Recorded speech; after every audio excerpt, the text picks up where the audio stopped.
Hi, I'm Lazze and I'm teaching people in metal shaping, and I'm back here with another video about the reverse curve for the tips and tricks for you guys out there that have wondered about how to make a larger reverse curve. This one that I made in an earlier video, that was a really narrow reverse curve, but it's the same principle. So what I'm going to show you now is to make a panel like this, but reversed, so it's go this way. And if you're using the rubber band and bending this, because you know that the rubber band, if you watched the earlier video, that the rubber band's only bending like a U shape, but it keep it pretty much straight this way. It can be, if you bend it with a rubber band so we have this shape and then try to go in there and make a reverse curve, it can be very difficult to do. It can be done with a deep stretcher, but it's a lots of stretching there. And if so, what we need to do is we keep a frame in the center, and then we're stretching it more on the edge and less the further in we go. And if we do that parallel on both sides in the same time, like that, it's going to curve this way. But as I said, it's a little difficult to do it with a deep stretcher. I can't do it, and sometimes I must do it that way. But I found out another way to that is actually a little easier to do. The only thing we have here to deal with is how much should we wheel that before.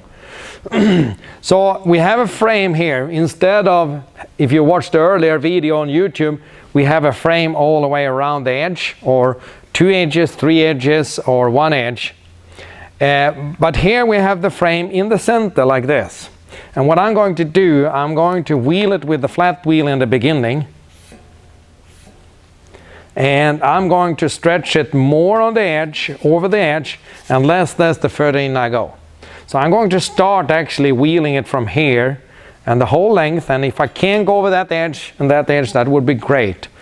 And I'm going to start stretch this and do the same thing on the other side. And when I have enough there, then I'm going to go to the rubber band and bend it like a U shape, and we still, when we are done with that, we're going to see that we have a reverse curve.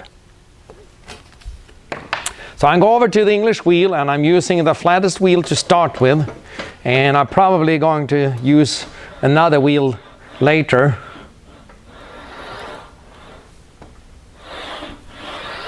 So this panel is a little longer, so I need to hold it with my hand like that, so it doesn't hang down too much. Normally I recommend people to hold the hands parallel, because it's easier when the arms are the same length. And I also recommend to stand as much as you can behind the wheel.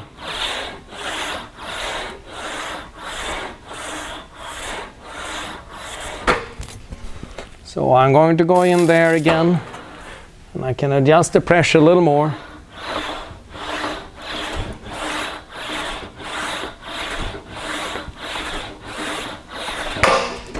And you can see actually how the shape is taking shape. One side gets longer here now.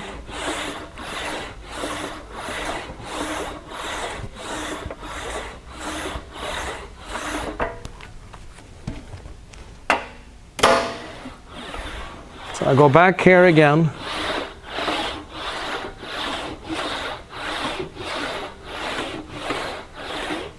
So you see, I need to lift both the hands up here now, because it's taking that shape.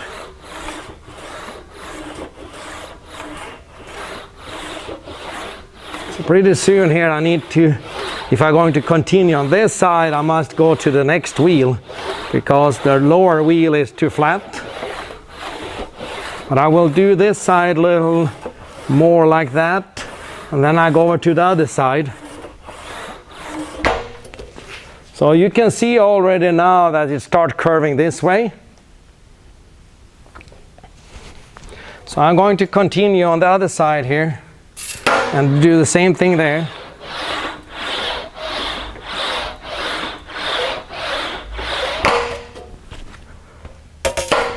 So you see my wheel is so stiff so in the frame, so I can I can spin the top wheel and get the sheet in there again.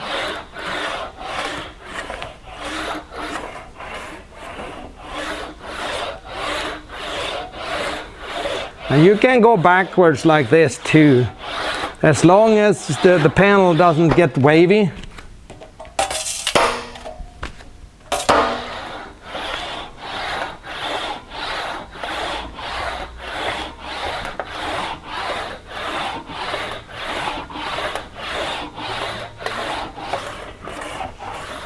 If you stay too long time on the edge will be wavy. So that means that you need to go further into the frame again and stretching it gradually. From the frame and out, it needs to be stretched gradually, more and more over the edge. So I can use the same pressure, but I'm wheeling it a little more.